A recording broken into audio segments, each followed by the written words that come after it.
My friend and I were recently having a discussion of what like factory setup would be the best for an apocalyptic scenario, and I figured that'd be a decent like breakdown topic. So I'm gonna be covering what you would look for in an engine, transmission, driveline setup. So like front wheel drive, rear wheel drive, four wheel drive, all wheel drive, whatever. Body style, capacity, capability, parts availability, fuel type or fuel compatibility, and reliability is realistically going to be the number one thing. As far as engine goes, the more mechanical parts, the better. The less it will rely on electronics to fail, the better. I feel like that's just kind of self-explanatory. I mean, I feel like it's also kind of a boomer take. I get that, but at the end of the day, you might not always be able to diagnose some mystery CAN bus failure or some shit like that. And also, who the fuck wants to do that? I mean, especially in a shitty situation like an apocalypse. I mean, how much fucking worse can it get? Like, throw electrical diag on top of being in constant fear of your life being taken. Some examples would be like an IDI, like an indirect injection, something like a 6.9 or 7.3 IDI, maybe a 6.2 or 6.5 Detroit, or something like that, would be nice just because it's super simple. It would run on multiple fuel types. Um, and those are notoriously reliable, even though they are kind of dog shit slow. I did have a 7.3 IDI F Super Duty. It started every time, but holy shit, it was ridiculously slow. Reliability is definitely going to be the number one thing. So you're looking at obviously all your obvious choices like a 5.9 Cummins inline 6300, uh, Chevy 350, Ford small block, Ford big block, Chevy big block, LS, something like that. Something reliable with good parts availability, which is another point I'm going to get to shortly. Reliability is also going to be a major thing because you realistically aren't going to have like a sick kick-ass garage unless like you're far into this shit and like you could pull up to Vice Grip Garage's house after he's already been fucking murked by a daywalker.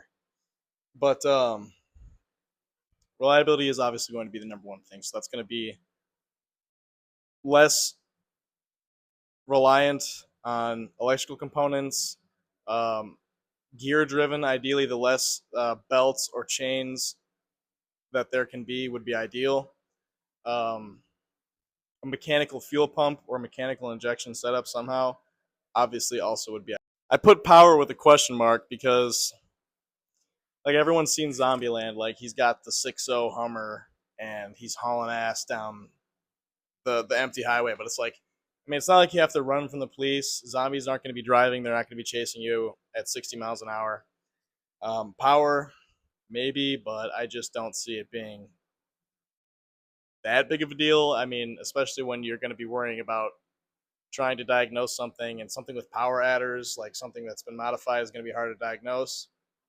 You don't know what's been done to it, and it's going to get worse mileage for sure. So I feel like that's not really a big deal, but that's like a personal preference thing, IMO. Ease of maintenance is a major thing because I feel like you have bigger things to worry about than having to change your cam on your Hemi because you've gotten the lifter tick before 100,000 miles, or having to do your timing chain on your Ecotech or timing belt, whatever. Kind of seems like a fucking bummer to me, but hey, you do you. Fuel efficiency would also realistically be kind of a big concern unless you got some shit figured out. But the only alternative to fuel efficiency I could see is if you had something like an IDI or some type of like maybe a 12 valve Cummins, some type of mechanical injection diesel that could run, vegetable oils or oiled down or watered down with gas oil, something like that, where it could run off of alternative fuel sources. But fuel efficiency is going to be kind of a big thing. So that takes out your big blocks, really most of your small blocks. Kind of cooked on that one. Simple, I feel like it's pretty self-explanatory. You're not going to be wanting to diag something on the side of the road, especially if there's fucking zombies chasing you or some shit. Parts availability is realistically the number one thing. It's going to have to be like a common engine like an LS or a Cummins or something that came in a lot of vehicles where you could guarantee get parts for it if it did break down, or stockpile parts for it, maybe after looting like a parts store or some shit. Parts availability is also going to be a major thing to consider if you're going to have multiple vehicles. If you could have something where it's compatible with each other, if one of them breaks down, if you need an alternator and it fits, a 302 Windsor and a 351 Windsor, it's got the same alternator, well, you could drop it off the other car, some shit like that. I've made a small list. Obviously, I can only fit the amount of space I have on the board, but I made a small list of considerable engines, not considering obviously all the ones that can't fit, but I've got your 6973 IDI. Pretty much already explained that in the last clip, but they are plentiful in parts, given that you can find them in Navistar or Ford applications, or even generators and things like that. They are notoriously reliable. They're simple to work on. I'm not going to glaze for too long. The 7.3 Power Stroke, similar reasoning, mechanical injection, somewhat electrical reliant, but barely. I mean, hardly. Other than like ICP and IPR, which is, I mean, it is what it is. But I have the DT360 and DT466 on here simply due to their reliability and the fact that they can be found in former SWAT trucks or things like that, which would be a pretty sick build for an apocalypse vehicle. The only thing with that is the ease of maintenance. I would only recommend someone who is like somewhat familiar with them, because I mean, I feel like if you're not at least some type of enthusiast or mechanic, maybe you wouldn't have the best time working on a full size truck like that. However, they are notoriously reliable, pretty simple to work on. I have never had any really pissed off moments. That being said, the amount of DTs I have worked on is lower in comparison to some other stuff, but they are pretty good engines and they do often exceed 1,000,000 miles. The 5.9 Cummins, I'm kind of a glazer realistically. I mean, I did just get one. They are good though. They're reliable. It's a P pump. It's mechanical injection. The VE pumps are still good too, but the P pump Cummins 12 valve is obviously just a pretty simple, basic, reliable, um, motor to have in a apocalypse vehicle, I would suppose, or anything really. The 6.2 and 6.5 Detroit are put in so many square body Chevys, it's unreal. So I feel like the parts availability issue isn't really too bad. All the ones that I've just listed up until these last two, the 6.2 and 6.5 Detroit, would also be good because they can run on various fuel types simply. Whereas obviously some of these can be converted to propane and things like that, but I'm more so going for vegetable oils and um, homemade fuels like gas that's been mixed with oil. The inline 6300 is notoriously reliable. It's not the most fuel efficient, but as far as things that can be found in trucks of its size, pretty good, pretty solid choice. Very simple to work on, and plenty parts availability. They made the inline 6300 for a very long time, like 40 years or some shit. The inline 6292 in Chevys, I feel like I have to be not too biased, even though I do prefer Ford. The inline 6292 is basically just the 300 but in a Chevy truck. The 302 or 351 Windsor, simply for the parts availability and reliability, not too much else behind that. I mean, the applications that you can find them in are convenient because they're trucks or cars, but they're just reliable and have a hefty parts availability. The Jeep 42/258 or the 40, notoriously reliable. I've had many of them. They are great. They're decent for what they are. They're pretty reliable. They are pretty easy of maintenance, cheap to maintain. They don't get the greatest mileage, but everything they're in is also, again, kind of applicable. It's going to be a Jeep or SUV or maybe a Comanche, something like that. Scrambler, if you could find one with the 258. 305 and 350, I feel like it's pretty obvious. They're good powerhouses if you want them to be. They're reliable. They're not the most fuel efficient, but they are found in everything. The parts availability is nuts, and I'm sure you could probably run it off of some type of concoction. I know it'll run like shit for longer than some things will run good. So pretty much any older Honda 4-cylinder, like especially the single overhead cams one that were in the Civics back in the day. But the only thing with that is the only ideal application for a body style would be maybe a RAV4, or I guess it's the V6 and a Pilot, but they're still pretty reliable. But I would assume you would want a V6 or 4-wheel drive or all-wheel drive application compatible. The Ford slash Mazda 2.0 slash 2.3 found in like the Focus, or the 2.3 could also be found in the Ranger.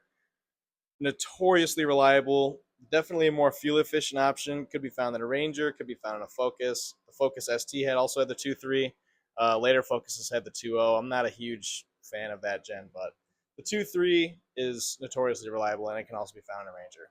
The 4.2 inline six Chevy, honestly slept on, pretty reliable, not bad mileage, super wicked parts availability. You find them in Trailblazers, which is sick because then you could be riding around the apocalypse in comfort.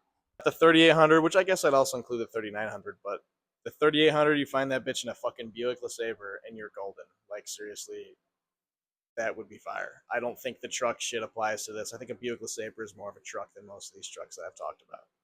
The Ford 4.6, kind of a hot take, but I feel like that's a valid option just to consider, considering its reliability. It makes decent power.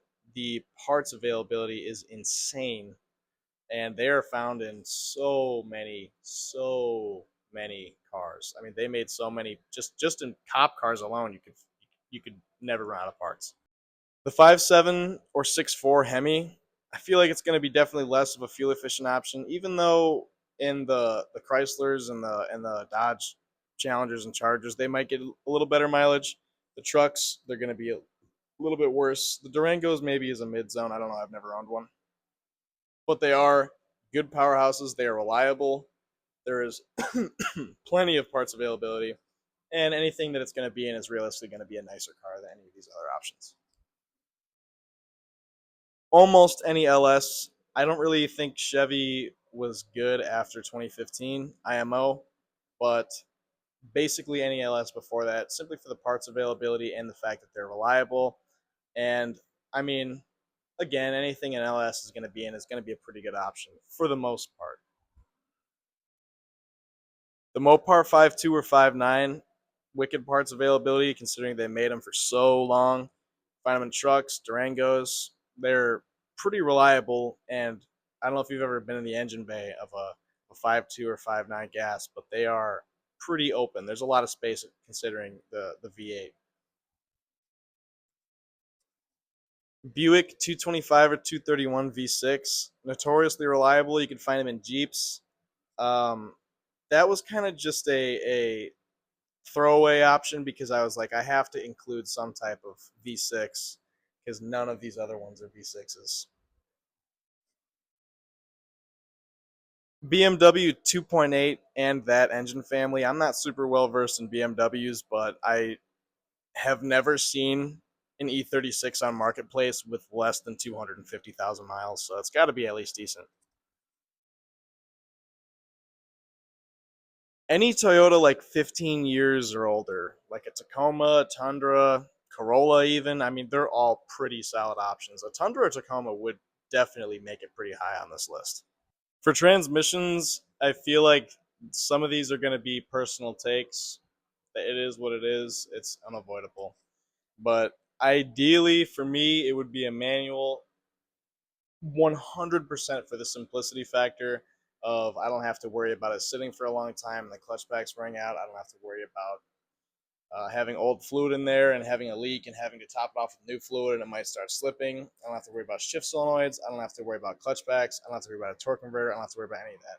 Only thing I realistically would have to worry about is maybe synchronizers and a clutch or a slave cylinder or something. None of that's too big of a deal. It's all a couple hour project realistically. If it is going to be a automatic, preferably it would be either hydraulically controlled or maybe vacuum controlled. I'm a little bit iffy on that simply for the fact that if you have a vacuum leak, which is definitely common, you're not going to be shifting correctly. but vacuum leaks are fairly easy to diagnose, especially if you have a smoke detector. Again, the biggest thing is going to be parts availability for sure, just because if you can't fix it, it's not going to do you any good. You're going to have to swap it or something better. Ideally, you would have a high service interval, something where you could put a lot of miles on it and not have to worry about maintenance, not have to worry about average wear, not have to worry about common concerns of it breaking at a certain mileage. Everything obviously has its weak points, but something with less weak points is obviously going to be better. There are also some other exceptions for the automatics. Like I understand that the 6L80 is a good transmission, or the 10R80 is allegedly a really good transmission, or there's other automatics, but for me, if it was going to be an automatic, it'd either have to be like an Allison, a C6. I would stay away from like an E40D, 4L60. Another good one, maybe a TH350 or TH400, especially because they're super common. You can find them in so many different vehicles. Now we're looking at body style. Naturally, I would assume you would either want a truck or an SUV, simply for the practicality factor of it. You can move plenty of shit around. It's got a lot of space in it. If you have to sleep in it, you can. A sedan, I could understand if it was maybe an all-wheel drive, 4-cylinder, 6-cylinder, something like that. Something reliable, and maybe you're in an environment where it's more of a city or something and you don't have to deal with any type of terrain, or maybe you're not worried about winter or something like that. I can understand that. Jeep is a tricky one because I do like Jeeps, but I would only buy a Jeep older than 2007. 2006 being the final cutoff year just because they got rid of the 4.0. But a Jeep wouldn't be bad. They definitely have their issues, but if you had one that was unmolested, maybe with the 4.0 or 4.2 or 360, 304, something like that, that would be a good option. But I would assume truck would be the best. SUV is also a pretty good option, especially if you have a family you have to carry around. That would be a pretty solid one, especially like an Excursion or a Tahoe, a Suburban, something like that. That would be definitely a solid choice. Before I get through with the final contenders, I realize that there are definitely others, but I'm trying to keep this shit simple, to be honest. I don't want to be out here all night. The Excursion is definitely a solid choice. It's effectively a full-size truck. You could have it with a 7.3. I mean, a 602, I guess, but I'm chilling.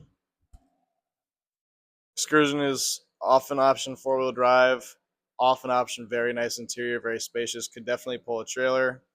Um, would be a pretty definitely solid choice. Tahoe or Suburban would definitely be a solid choice, considering you could get it with an LS, maybe a 6L80, 4-wheel drive, nice interior. Would be definitely rolling in comfort for sure. Ford truck pre 2003, halfway through like '03 when they got rid of the 7.3. I personally wouldn't want to be dealing with a 6.0. I understand they're not bad if you put a shit ton of money into them, but I'm not trying to do all that. The parts availability is going to be better on a 7.3 anyway, just because they had a longer production span. And also, overall reliability is going to be better, unless it's paired with an E40D. You could have anything from a dent side, bullnose, brick nose, OBS. Those would all be phenomenal options, considering you could have them with an IDI, many manual and 4-wheel drive setups. You could have a pickup with it, maybe even a Bronco. Definitely all solid options. Chevy truck pre 2010s, just mostly for the LS. I know the Duramaxes, a lot of people meat ride them. I'm not a big Duramax guy. I've only ever worked on the international CVs. That's my extent of the Duramax knowledge, but I fucking hated it. It sucked. I would never want to do it again. But I will acknowledge that the LSs, 350s, 81s, 454s, whatever, those are all pretty solid options, and a lot of them are 4-wheel drive. A RAV4 Pilot, 4-wheel drive slash all-wheel drive, reliable, plentiful in parts, and it is still an SUV. You still have plenty of room, and you still have ground clearance and things like that. A Jeep pre '06, big deal that it's pre '06. I would not buy one of the Penis Stars or the 3.9s or anything like that. Not my deal. I know people like them. I don't fuck with them. A Forerunner or Tacoma or Tundra OBS would be pretty fire. They look cool. They're reliable. You can get the 4.7 V8, which is a decent performer. Um, Four-wheel drive, comfort, ground clearance, spacious, very reliable, pretty solid fuel economy. So realistically, these are going to be the best. I personally would pick a Ford truck pre '03 simply for the engine and transmission options, or maybe an Excursion. It depends on where I was at in life and if I had a family and shit like that I had to bring with. But yeah, realistically, these are going to be the best options.